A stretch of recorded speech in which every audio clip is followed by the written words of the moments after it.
જય શ્રી કૃષ્ણ મિત્રો, સ્વાગત છે તમારું અમારી ચેનલમાં. મિત્રો, આપણા હિન્દુ ધર્મમાં લગ્ન સ્ત્રી અને પુરુષને એકસાથે રહી એક બની અને સંસાર યાત્રા કરવાની માન્યતા આપે છે.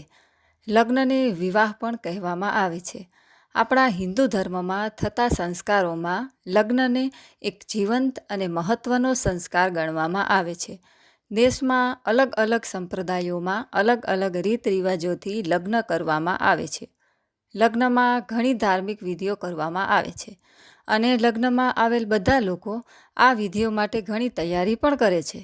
આપણે ત્યાં લગ્ન વિધિમાં મંડપ રોપણ, ગણેશ સ્થાપના, પીઠી ચોળવી, હલ્દી, ઉકરડી નોતરવી, મહેંદી, મામેરા, વરમાળા પહેરાવવી, ચાક વધાવવા જવું, મામટ ભરવો જેવી ઘણી બધી વિધિઓ કરવામાં આવે છે.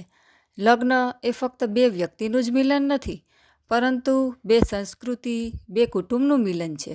અને આ લગ્નને મજબૂત બનાવે છે તેના રીત રિવાજો.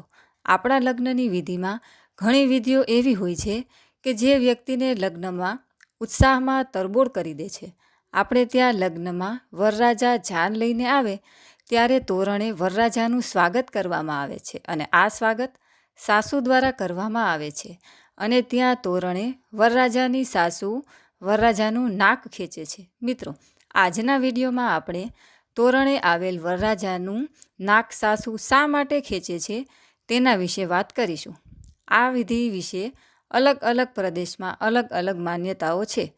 જેમાં વાત કરીએ તો સાસુ વરરાજાનું નાક ખેંચી અને એમ સંદેશ આપવા માંગે છે કે નાક એ ઘરની ઇજ્જત છે અને અમારા ઘરની ઇજ્જત એ અમારી દીકરી છે. આજ સુધી દીકરી રૂપી ઇજ્જતને મેં ખૂબ જ સાચવી છે અને હવે અમે અમારી દીકરીને તમારી સાથે પરણાવીએ છીએ, તો હવે તેને સાચવવાની જવાબદારી તમારી રહેશે.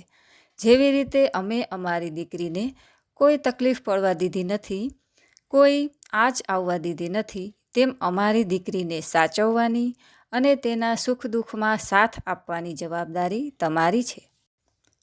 આમ જોઈએ તો નાકનો સંબંધ એ ઘરની ઇજ્જત સાથે છે અને આપણા સમાજમાં બહેન અને દીકરીની ઇજ્જતની ઘરના નાક સાથે સરખામણી કરવામાં આવે છે. અને તેથી જ વરરાજા તોરણે આવે ત્યારે સૌપ્રથમ સાસુ દ્વારા તેમનું સ્વાગત કરી અને તેમનું નાક ખેંચવામાં આવે છે અને તેના દ્વારા સાસુ લગ્ન પછીની વરરાજાની જવાબદારીને સાંકેતિક રીતે બતાવે છે. આવી લોકમાન્યતા આ વિધિ પાછળ રહેલી હશે તેવું માની શકાય. બીજી માન્યતા પ્રમાણે જોઈએ તો આ વિધિ દ્વારા વરરાજાની સહનશીલતાની પણ ચકાસણી કરવામાં આવે છે. સાસુ વરરાજાનું નાક ખેંચી અને મસ્કરી કરે છે, જેથી વરરાજાના સ્વભાવની ખબર દીકરીના પરિવારને પડે. આમ નાક ખેંચવાની વિધિ પાછળ વરરાજાની જવાબદારી ભાન કરાવવાનો હેતુ રહેલ છે અને વરરાજાની સહનશીલતાની પણ ચકાસણી કરવાનો હેતુ છે.